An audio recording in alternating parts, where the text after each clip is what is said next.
Hey guys, welcome back to Vertical Momentum. I'm your host, Richard Kaufman, also known as the Comeback Coach. Guys, this is going to be an amazing episode. If you've ever felt stuck, if you ever felt that you needed to get out of a rut, this is the episode for you. My brother Todd is going to be dropping some serious knowledge today on us.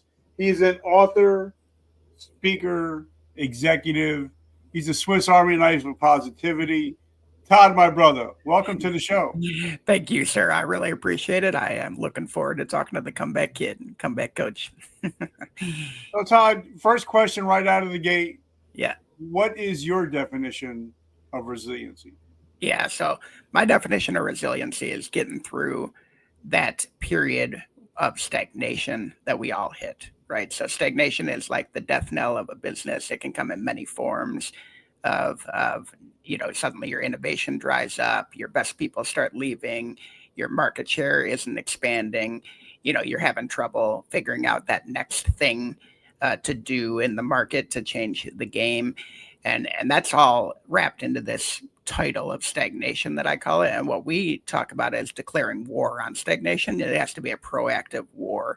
And so my definition of resiliency is hitting that wall and then figuring out a way to think differently to get through it. Now, there's a lot more to resiliency, right? Like your personal resiliency. I've gone through some personal battles. I'm sure we'll talk about here to get through. Your folks have gone through even worse ones. I've listened and getting through. We all have our thing, is what I say, right? We all have our thing that we have to get through, whether it's bipolar like me or PTSD or 3 divorces or whatever. You've got your thing that you've got to get through and power through. And so there's that personal resiliency also that's just so important in business, because we all have personal lives that try and intrude on what we're trying to accomplish. I love it. So I got to give a big shout out to Monster Energy. Thank you for keeping me energized all day long. I'm actually drinking the sugar-free energy drink. Being a diabetic, I want to make sure I don't get all sugared up. And also, guys, our new swag is in. So, guys, if you love winter swag, hoodies, T-shirts, stuff like that, it's out. And if you buy anything from us, 100% of the proceeds go to help veterans struggling with depression and PTSD. I don't make any money off of it. I'm just here trying to save some lives. So you've had a lot to go through in your life. Yep. So let's hop right into it. Sure. Let's talk about, you having to be resilient, because I know I struggle and I've been diagnosed with borderline personality disorder. Yes, so, sir. It's not an easy thing, but it's something that we can come back from. So tell us a little bit about your story. Sure. Yeah. So my story is I went off to college and suddenly I was very, very drunk and not sleeping. And I thought to myself, like, man, that's okay. That's college, right? We go out, we drink a lot, we don't sleep, we party, we work hard. It's, that is what it is. I think the difference between me and the guy next to me is we would drink till 4 a.m, right? And then he would sleep till 2 p.m. and I would be back up at 5:30. And I just went kind of 15 years undiagnosed bipolar disorder, did not know really what was going on, but the brain was just moving 100 miles an hour all the time. And I was sleeping 2 or 3 hours a day for 15 years. You know what I mean? And there's some really good parts of bipolar and there's some really bad parts of bipolar. For the audience that doesn't know what bipolar is, I might want to take a minute just to explain. Because a lot of people think it's like real bad temper and this and that. And I'm like, no, I'm just a jerk. It has nothing to do with the temper. So bipolar is, you have 2 cycles, and that's why they call it bipolar. You have the hypomanic cycle, or even manic sometimes, where you're really up, just excited, and every idea you have is the best one ever, and you're going 100 miles an hour. You can hyper focus and then jump to the next idea and hyper focus. You can run down these kind of rat holes and end up with an amazing idea that you wouldn't have had otherwise, that kind of thing. And there's a lot of good things to hypomania, which we'll talk about. But then there's the cycle down, which is the bipolar depression, and that is very similar to the depression, that you talked about, and that other illnesses or disorders have as well. The bipolar has an extraordinarily high, suicide rate, and that's because the bipolar depression can be extremely low. But not only that, some of the stuff I've dealt with is when you're hypomanic, you might start making huge promises. You might take on hundreds of things, and then you hit the bipolar depression, and it's just kind of like, oh my God, how am I gonna deliver this? You know what I mean? How am I gonna make all these promises come true? How am I gonna pay back that loan I just took? How am I, all this stuff kind of happens because you make some bad decisions when you're hypomanic. And so anyway, so for 15 years, I was flying high in business, doing real well. I was a bank manager by 25. I went back and got my MBA. I started becoming a high level turnaround manager. So they dropped me into really terrible situations and I turn it around in 18 to 24 months. And then they pick another terrible situation. So that's what I became, which is all about resiliency, right? And it's kind of the nasty kind of management where you have to go in and slash and burn and change everything and go 150 miles an hour, which was really good for me. But every time something good happened, I would follow it up with just a personal self-sabotage, during a bipolar low. And so we're talking multiple arrests, every now and then getting fired, bad relationships. Like there was just always something that hit right after the good stuff, Yeah. and I didn't know why. I just thought it was kind of work hard, play hard. Like this is just how it goes. This is what happens. You got to get through it. And I kind of powered through it. Finally, when I was 36, it became bad enough that I suddenly I had this headache that wouldn't go away. I had this chest pains. I went in and just was like, hey, I need to get figured out here. And now I have two kids, at that point I have four. Now I had two kids and I'm like, I can't just disappear. Like we need to figure out what's happening. And that was the first time I had ever asked for help, 16 years into it. And they threw everything at it, tested everything, stroke, this, that, all this stuff that they thought it could be. And then they finally were like, have you ever talked to a psychiatrist? And I was like, a psychiatrist? I don't know. Why would I talk to a psychiatrist about a headache, And so I went in and pretty immediately they were like, this is pretty severe bipolar 2 disorder. And the main difference between 2 and 1 is having a documented manic episode.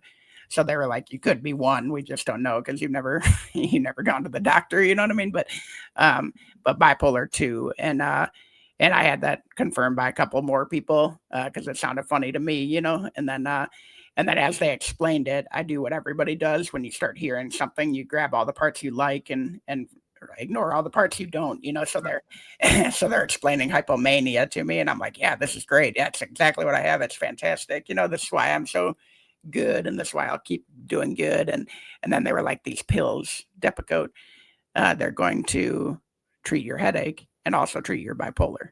And I was like, perfect. I'll just take the headache dose.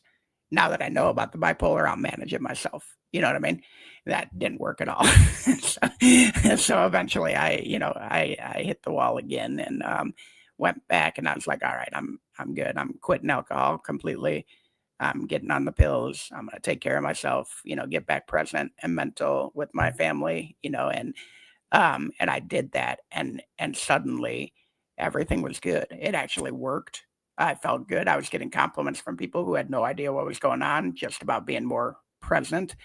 And that part was great. But the problem is my entire kind of business, um, I guess, skill and mantra just went away completely. I was lost the competitive edge 100%. Hypomania disappeared. I was not the same person. That was being noticed also, and it was a problem. I was a global marketing director for a large company, and doing big projects across the whole world, and it was being noticed. So I was like, this is terrible. I basically went from Tony Stark to Tony Stagnant like overnight, and I was like, oh my God, do I really need to choose between success and sanity? That doesn't seem fair. So how am I going to do this? So what I started to do was build ways for me to mimic the hypomania. So I remembered how I would attack certain things, and I would build processes to do that, and it started like one here, one there, remembering how I did certain things and trying to come up with a process. And I ended up turning around 4 companies, and each of them I would implement a couple of these tools. And right before the 4th one, right after the 3rd one, I realized like in the 13th month of the 3rd one, I was like, man, I forgot to do this that I did over in the first one, and I implemented it and it worked. And I was like, I need to write these things down. I need this to be like a real toolbox that I can just go to and do every time. And I did that before this fourth one, and this fourth one went amazing. I mean, it was just like boom, boom, boom, boom. Everything turned around a year faster than we thought. And I was like, okay, I got to put this into a book. I've been teaching people this, my second in command, my lieutenants, my directors, they've all been learning this. Just they have no idea it has anything to do with bipolar. You know what I mean? Yeah. I'm going to put this into a book. I'm going to start teaching people this. And then more importantly, I'll have it. So every time I go in, I'll know which ones to do, and then secondly, more importantly, I can start talking about this in the workplace because neurodivergence actually has a lot of benefits in the workplace. And it's one of the, and I don't know how much you talk about this on the show, but it's one of the unfortunate things is that we talk about, diversity in the workplace so much, and it's all focused on things that real good managers already know how to deal with. You know what I mean? The race and the gender and the religion, like we all know the right thing to do and the wrong thing to do. We might still be bad at it, but we know how to do it. Nobody knows how to deal with neurodivergence. You know what I mean? Like they just don't know how to deal with this stuff, and we don't get taught anything about it. And it's always looked at as bad. And I was like, this is an opportunity for us to have this conversation and show that I've gotten to this level and turned around all these companies because of the neurodivergence, not despite of, you know what I mean? Yeah, and a lot of people don't realize that mental health is around us everywhere. I mean, everybody is either struggling with something, Yep. Whether it's somebody could be on the spectrum, Yep. Somebody could be dealing with ADHD, Mhm. BPD, bipolar, Yep. everybody's dealing with something.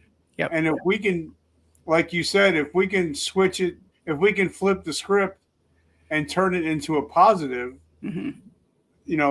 But like you said, and I wrote it down here, you need a system. Yeah. You need a system that actually works, and you need it written down somewhere. You need to have it. Like for me, I know for my podcast, I have systems in place. Yep. I know what I got to do before, after, during. Yep. But that's what makes me successful because I follow a proven system. Yep. So talk about the importance of having a system. Yeah, and it's so important. And my system has about 10 parts. And the beauty, the way I tried to build it is you don't have to go 1 through 10 in order. You don't have to do all 10. You might have a business where only 3 are relevant. So what I tried to do is make each system self-sustaining and be like, if you need innovation, you go to the Smashing Orthodoxy system. You know what I mean? And this is how you look at innovation. And you're going to always make more money by focusing on process innovation than product innovation, even though 95% of our time is spent on product innovation. You know what I mean? So there's always these huge process innovations that you can go after. And these are some of the ways to do it. And then smashing orthodoxies, like you'll attack your industry and be like, okay, name the 20 biggest orthodoxies. And what an orthodoxy is like everybody. So let's talk about Monster. Your sponsor. Everybody wants a 12-ounce can that looks like this Pepsi, and Coke thing. No, they came out with the tall, skinny can, right? They also came out with like the 40-ounce can, which nobody has done except for beer. You know what I mean? And so like they do different things. They smashed an orthodoxy and said somebody wants something different. And now it's super easy to find the monster when you look at the case, right? It's boom. I find it every time. Now people are copying them and doing it, right? So smashing an orthodoxy can be as simple as thinking about something that the industry thinks is standard and has to happen. Okay, one time when I was in laundry, this will be interesting, just 10 seconds, but used to be the orthodoxy that you would only floor and advertise white washers and dryers. Okay. Now, if you look in the circular, you're going to see all kinds of platinum and black and gray. That was us. We did that. We changed it. We decided that we were going to.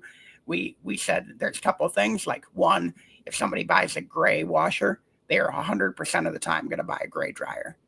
Yeah. If somebody buys a white washer, they might keep their old dryer. Do you know what I mean? So we decided to challenge this orthodoxy. We put it in the circular. People bought it and they bought the dryer. And our sales went through the roof. Sears at the time, they were my customer at the time, went crazy. It was $900 million category, and we completely changed it. with one decision, just challenging the fact that people only want white and people only want the lowest price, which is always white. We changed it, put gray, put chrome and whatnot in the circular and changed the entire industry. Now that's all you see. But and now I'm in recovery. I've Yep. been in recovery 36 years. Yep.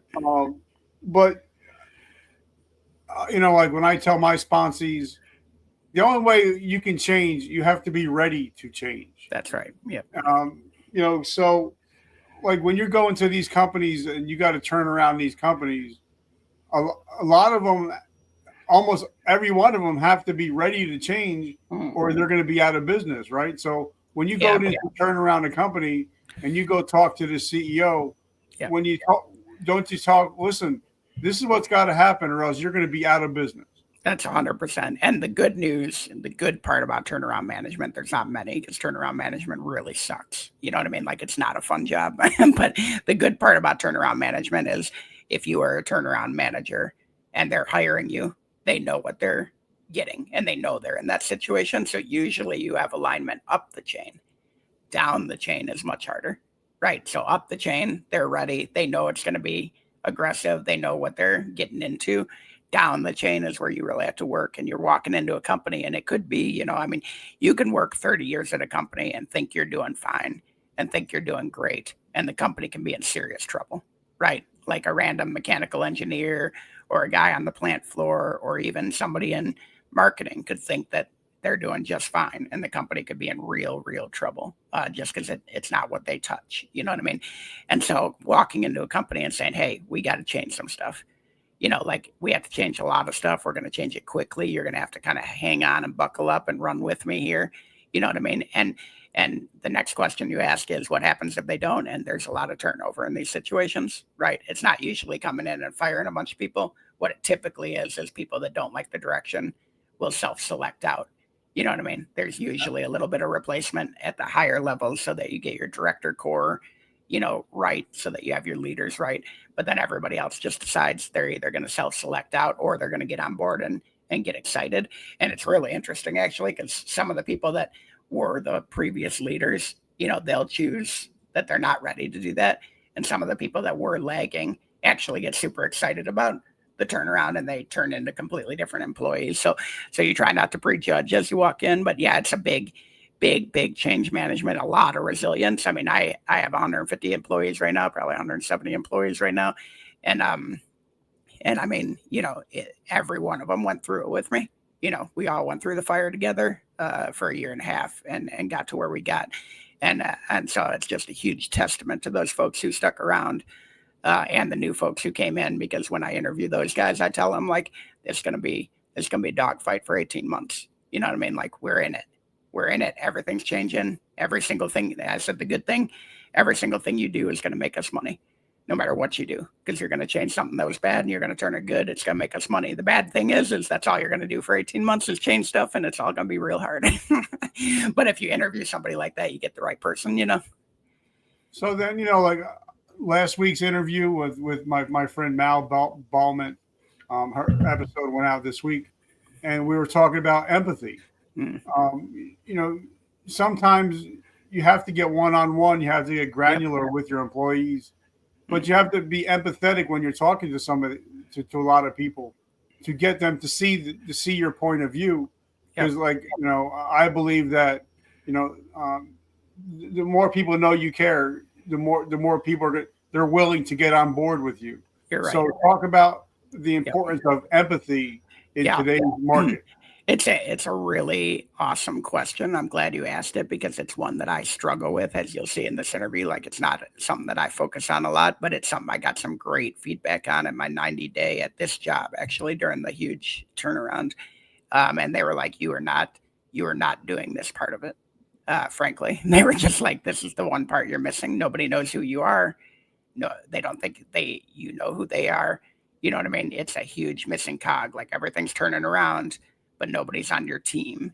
You know what I mean? And I was like, man, that's fantastic feedback. And that's one thing that when you talk about resilience, like that sucked to hear it. You know what I mean? Like everything, the numbers were looking good. We felt like we were turning everything around. I didn't expect that meeting to be so negative. You know what I mean? But it was, and it was a good negative. It was like, the cool thing about this is I can fix it. And I did 100 one-on-ones in 30 days. And I'm talking like I only had 160 employees, right? So you can imagine all the way down the chain, we're doing one-on-ones with folks. And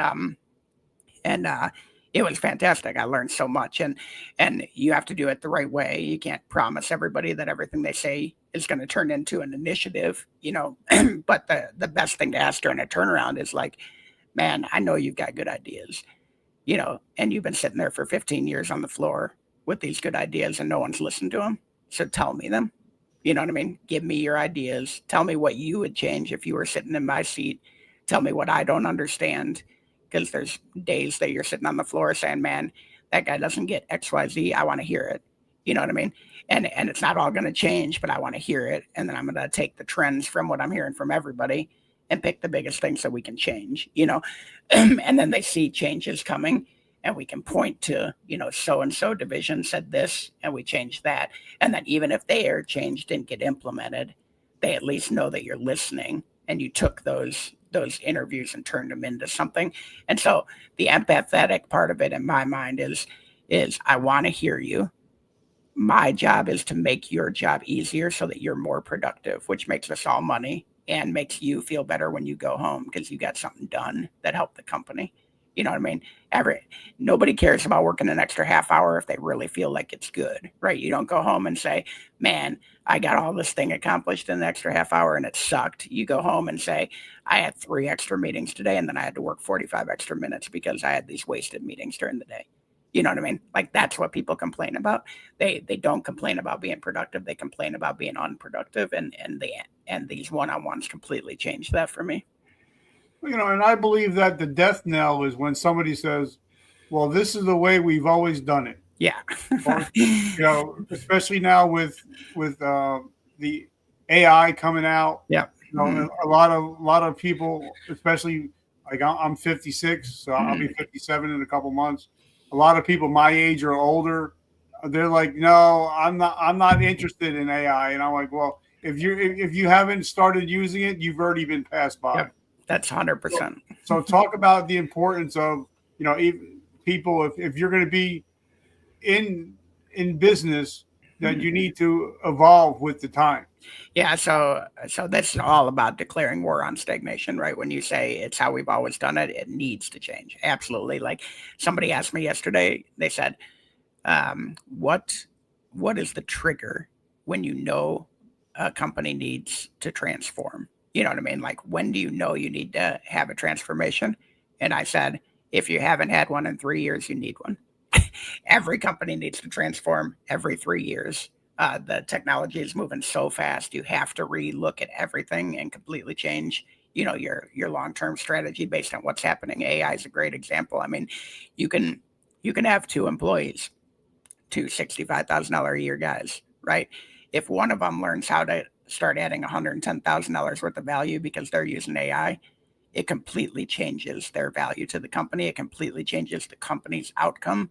You know what I mean? If you can have 170 people that are all doubling their productivity because of AI, it doesn't mean copying and pasting and doing all this stuff. It's just like, man, I need a new idea. Boom, give me 10. Okay, I'm going to take this one and run with it and see if it works. Like that, it can be that simple on how to use the new technology. You know what I mean? You don't have to be an AI expert. You just need a new idea that you didn't think about that 100 other people already have that you wouldn't have known unless you read 100 books trying to find it, right? And so it's so important. And I always say on the transformation piece also, like we all read the same 20 books, like all of us who are trying to get ahead. If you're trying to get into sales, if you're trying to get into this, we all read the same 20 books. I can regurgitate them all to you. You have to be able to think differently. That's what my system's all about, is trying to think from a bipolar inspired hypomanic type of management. But even if it's not that, AI can help you think differently. You put something in, especially these orthodoxies, like they say that, everybody wants this, everybody wants that, blah, blah, blah, blah. What would be the case if that wasn't true? What would you do differently with my company if that orthodoxy wasn't true? AI will go ahead and give you 100 ideas. They're not all going to be good, but you go through and pick them and help you become better at your job. It can be that simple, and people need to start learning how to do it. And I'm a big Chat GPT guy. I Yep. love Chat GPT. But I use it more for learning. Hmm. I use it as a tool. I don't use it as a crutch. Yep. So a lot of times if I don't know about a subject, I'm going to be like, hey, Chat GPT, tell me about Yep. automation. I Yep. don't know anything Mhm. about it. Yep. Give me, drop it Barney style, Yep. give it Yeah. to me easy, teach me something. So a lot of people don't realize how much you can learn Oh yeah. from AI instead of just Mhm. people thinking, well, it's just made for making videos. No, it can actually be a teaching tool if you use it correctly, right? It really can, and there's some great ways to use it, just like what you said. Like you get into a subject, tell me more about this. Okay, give me 3 books that I can read. You know what I mean? Hey, do you have access to those books? Can you tell me what chapter? Can you give me a summary of that chapter? A lot of times you can get right down and get a summary of the chapter of a random book of what you want to see. You don't have to go out and pay $20. You don't have to read 400 pages and find it and then remember it and come back to it. It's just right there. And that's, unfortunate for authors, but it's really good, for you that you can go and grab this snippet and frankly, like that's what we need to be doing is I love the curiosity aspect of AI. If you can get in there and especially when you're asking it questions like that, you're not going to run into all the downfalls of AI. You know what I mean? It's just giving you information. You can find the sources that it's using. It can tell you, how to dive deeper if you want to. And it's a great way to use AI. So talk about your book because Yep. you sent me a copy and Yep. I Mhm. I, I actually breezed through it Yeah. in one sitting and Yeah. I really loved it. I got a lot out of it Yeah. and I'm implementing it a lot into my business. Cool. So talk about your book and Yeah. why you wrote it Sure. and what somebody will get from reading it and for actually because a lot of people, like you said, will read the same 20 books, but how many people will implement one book? Yep, exactly. So my book is called The Unfair Advantage: Weaponizing the Hypomanic Toolbox. And the Hypomanic Toolbox is this set of tools that come from this bipolar hypomania inspired management. And so The Unfair Advantage is actually a business fiction novel, which I think is interesting because most business books are fairly like straightforward textbook style. This is a business fiction novel that follows a shopping cart manufacturer through a turnaround where a bipolar billionaire is kind of teaching this stagnant president, all these parts of the toolbox that he can implement in the company. And you actually go through, and if you are in business, you're going to recognize a lot of these conversations. Just like you said, we've always done it this way. We can't kill that SKU, it'll kill our business. We can't raise this price, it'll hurt our customer, da, da, da. Like all these things, and every one of them you're going to look in the mirror and be like, yeah, I went through that. It gives you a way to tackle it. And the reason I wrote business fiction is because it's so easy to go back and be like, hey, remember when Eugene said this and this is what he ended up doing and it worked and this and that, and you can go back and implement it that way. There are 3 books in the series that are coming out. The next one will be more of the textbook style deep dive into the actual strategies, but this one shows you exactly how the strategy would look in a boardroom as you implement it. It doesn't go deep into the why, and doesn't how and this and that, but it shows you like what happens if you do it. And then the third book is going to be all about metrics and how to. There's just basically 3 metrics you need to turn around a company, and it'll talk about those. So, but it's a great book if you like fiction and you're interested in business. It reads real fast, and you learn a whole bunch of things. And it's so easy to go back to. My favorite book ever is called The Goal by Eliyahu Goldratt, and he wrote a business fiction novel about the theory of constraints, which is as boring as you would think it would be, right? The theory of constraints, hard to read a whole book on. Business fiction novel, very easy. And I go back to that thing and read it every year, and I can go back to a chapter in my head and be like, remember this? That's what happened. Okay, let's go back and implement that. And that's why I wrote this first book that way. And one thing I can't wait for the third book to come out Yeah. because I realize that a lot of people, especially in my niche, my Yep. field, they don't even know what their analytics are. Yep. Yep. They have no clue who their perfect listener is. They Yep. have no clue age, demographic. So take us into the importance Yeah. of. I know the book hasn't It's No, not that's out okay. yet. But so talk about the Yeah, importance of knowing your analytics, because if you sure. don't know where you're going, you're never Yep, going to get there. Like Yogi 100%. Berra And just said. so you know, I'm a big believer of like nobody's ever going to buy my book unless they hear me say something interesting or read something interesting. So I'm going to put all this out there way before the book, publishes. So I'm not afraid to talk about it. I'll tell you these 3 metrics because they're so important. So the 3 metrics you need to turn around a company or drive your company is revenue per minute, profit per minute, and flow through. And so what that means is, let's say you have 10 people working 2,000 hours a year. You take your total revenue by 20,000 hours, because what you want to know is how much revenue per man hour you're driving and how much profit per man hour you're driving. And then the flow through is your profit divided by your revenue. So basically, let's say you made an extra $1,000,000 in revenue, but you only made $200,000 in profit. That's a 20% flow through. And so the reason these 3 metrics are what you focus on is because you could be doing great in revenue and going down in profit. You got a problem, right? You could be doing great in both, but not enough flow through. That's a problem. And headcount is the last metric. It's just kind of below it, but it allows you to figure out, do I need to cut headcount? Am I in a position where every time I put a head in, I make more money? That's a fantastic position to be, because then you just start pumping money into the business, right? So there's going to be like 16 archetypes, maybe 12. I think I've got it down to, but 12 archetypes of like the combination of those metrics means that this is where you are. And this is what you have to do to get to this. You know what I mean? And it's Yeah. going to be real prescriptive. But metrics are so important, even if you're just looking at a normal P&L. And this will be super easy. It's probably easier than I'm explaining it. It's just going to be a 3 metric dashboard, But even if you're just looking at your normal P&L, you have to know your numbers. It's so important. It's the thing I learned at ITW, which they're just the kind of geniuses of 80/20, and they are probably the best company I've ever seen at making money. You know what I mean? And they just know their numbers. And you would get in the same amount of trouble if you missed your number by $50,000 up or down, because they wanted you dead on every month. That's how it was. You know what I mean? I remember specifically getting yelled at because I beat my numbers 11 months in a row, and I got screamed at in a meeting because it meant that I was either sandbagging or I didn't know my numbers, and I just kept beating it. You know what I mean? And that was considered bad there, because your numbers are so important. If you don't know them, you can't build your business, if that makes sense. Yeah. But I noticed, especially with small businesses, Mm. especially when we're first starting out, because Yep. this is a teaching podcast, and we Sure. have a Yep. lot of veteran entrepreneurs. Mm-hmm. They try to compete on price, and I heard it somewhere, and I wish I read so many books, I have so many quotes in my head. Yeah. But they says there's no sense in being the cheapest company in the world. Right. So sometimes I think you have to raise your prices, Yep. even though it may seem counterintuitive. Yep.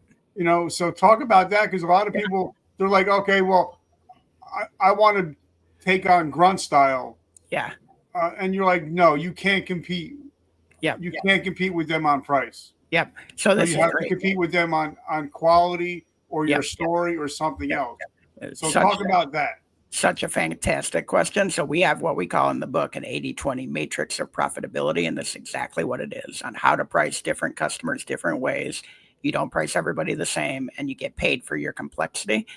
So my favorite quote, and I have no idea who told it to me. It was just a mechanic that told it to me. I'm sure he got it from someplace because I've heard it since then. But it's you can have price, you can have quality, or you can have it fast.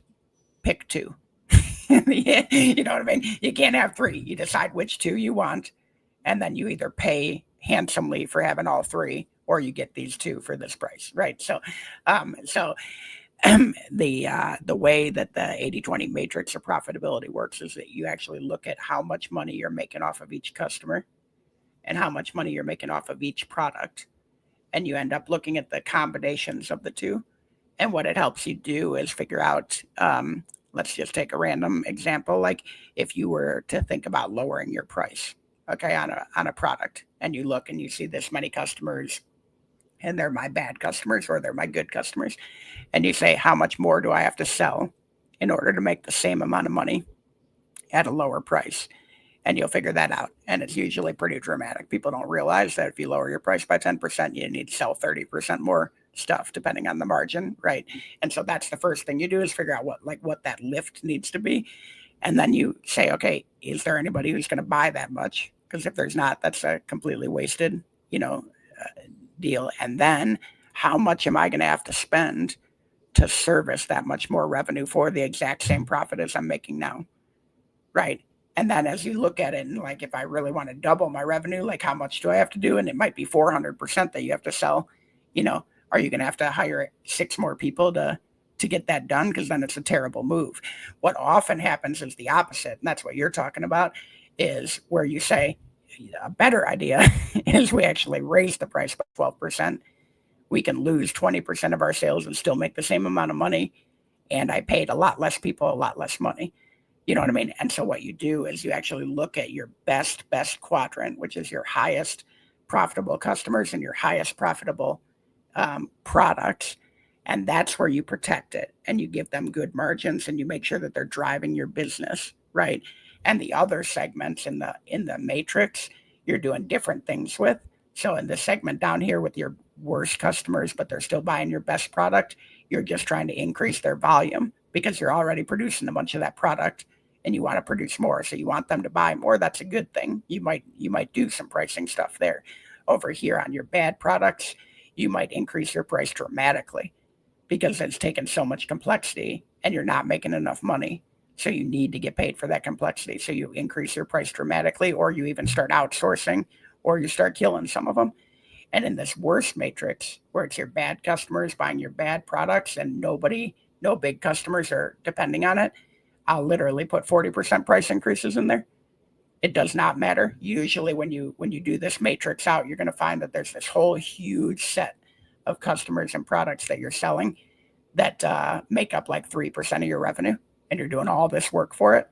You know what I mean? And if you just eliminated all of it, you could dive all that work back into your good products and your good customers and explode your business, but you're wasting all your time down here in the red.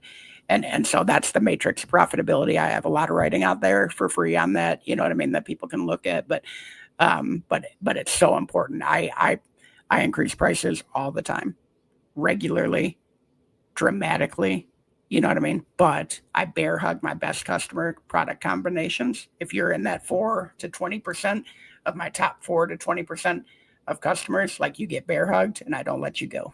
You know what I mean? You're never going anywhere. Yeah. You will never have a reason to go anywhere, because I'm taking all that energy I'm saving over here and I'm pouring it into you. It is so much easier to make an extra $1 from your best customer than to make $1 from a new customer. So much easier. Yeah, like I was talking to Alex Hormozy, and we were talking about how a lot of people get into business and they'll have one product. Yeah. Where Alex even says, well, take Monster, for you said they got a 40 ounce. Yep. They got a 12 ounce. Yep. So you have more than one option, and I believe you should always have that one stupid option that maybe only 4 to 12% of people will take you up on. But if they do take you up on that 4 to 12% product, it's going to pay for the other 80%. Yep. So talk about the importance of having more than just one category. So we talk a lot about the base core custom, kind of platform. And you have this base model that's cheap and fast. You have this core model that has got everything in it that they probably need. You know what I mean? Like, it's got most of the good stuff. You don't have to make any apologies for this core product, and it's more expensive, and you can get it at a reasonable lead time. You know what I mean? And then you got this custom product that takes a lot more work, and they have to have it a certain way, and you have to get paid for the complexity. You know what I mean? And you can do this in just about any, you can do this in software, you can do this in manufacturing, which is where my background is. Small businesses, by the way, I owned a $2 million manufacturing company that I bought, and we doubled it and sold it. So this process works in smaller businesses as well. I have a startup that's worth $4 million now that we started at nothing and kind of bootstrapped it up. It took a few years. So, I mean, it works in small businesses too. There's probably like 4 out of the 10, you know, things that work real well in all of the businesses, you know, and then 6 of them are probably more towards larger businesses that I've dealt with. But yeah, it's so important um, to have that premium pricing. First of all, you should always try and be premium, almost always for a small business. Like that is going to be a better situation in my manufacturing division, for example. Like I killed the lower end and we just went premium. That's what we focused on. We went from a 40-60 split to an 80-20 split where 80% of our stuff was premium. And what'll happen is your revenue will go down for a little bit and you'll be surprised because your profit will go up. So your revenue goes down, your profit goes up. And then once you hit the staying point and you start growing, your revenue and your profit go crazy. And that's how we doubled that business in 3 years. So I mean, we sold it for double, but the revenue only went up probably 30%, if that makes sense. So revenue went up 30%, but the profit was so impressive because we switched to a premium manufacturer that we doubled. I love it. So now this is the teaching podcast. So if somebody is looking to get into business, yes, and it's October 22nd, 2025, what would be your top 3 pieces of advice? Yeah. So my number one piece of advice, and not everyone can do it, and I recognize that, but my number one piece of advice is it is always easier to buy a business than start a business. And it is not that hard to buy a business. People think it's much harder than it is. The banks will usually give you up to 90% to buy a business. And there are ways to use your 401k money without paying taxes. There are ways to do all this stuff. And if you ever want to chat about that, we can. But I took my 401k without any taxes or penalties and bought a multi-million-dollar business with just a couple $100,000 out of my 401k, no dollars out of my pocket. Do you know what I mean? So it's always easier to buy a business than build a business. If you're going to build a business, that's fine too. You need to, cash is king. It's so, so, so important. You will have times when your customers owe you money, you owe other people money, but you don't have any money in the account. So cash is so important. I actually had to sell my business earlier than I wanted to because we grew too fast. And my accounts receivable, I had people owe me $660,000 in cash, right? I'm just a guy and they owed me all this money, you know, and I owed other people money. And I finally was to the point where it was like, if I grow anymore, I could get myself in real trouble, you know? And so if I ever do it again, I'm going to make sure I have enough cash to get through a year. You know, it's really, really important, that cash reserve. And I know that's a hard leap too, but people need to hear it because it's the number one reason that businesses go out of business is because they run out of cash, even if their business is doing fine, you know? And then the third thing I would say is outsource everything you're not good at. Do not try to be an expert at everything. There are cheap, cheap, cheap ways to get things done. It's cheaper than you think. And even if it's not cheaper than you think, it's worth it because you are not going to become the expert at SEO. You're not going to become the expert at marketing material. You know what I mean? Like pay somebody to do it and invest those hours that you would have spent doing it poorly into doing something else really good. You know, that's probably the number 3 piece of advice I would give.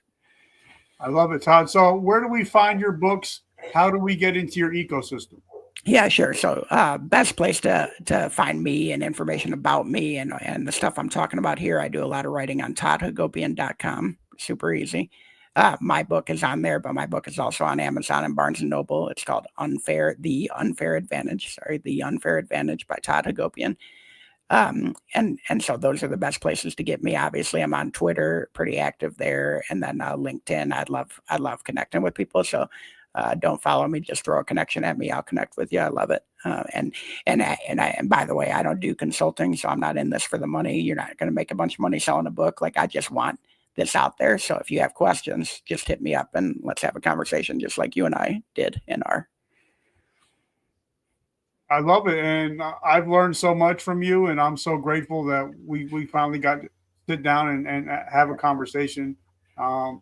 So, guys, make sure you check them out on LinkedIn. Make sure you check them out on Twitter. Make sure you check out the book, or X now. I'm sorry. Make sure you check out the book. I loved it.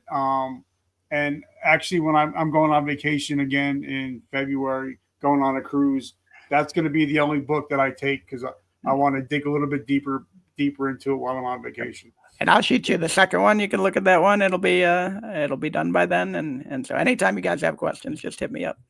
I love it. So guys, as you know, whenever I end our conversation, I'm a big believer that whenever you wake up in the morning, you have a choice.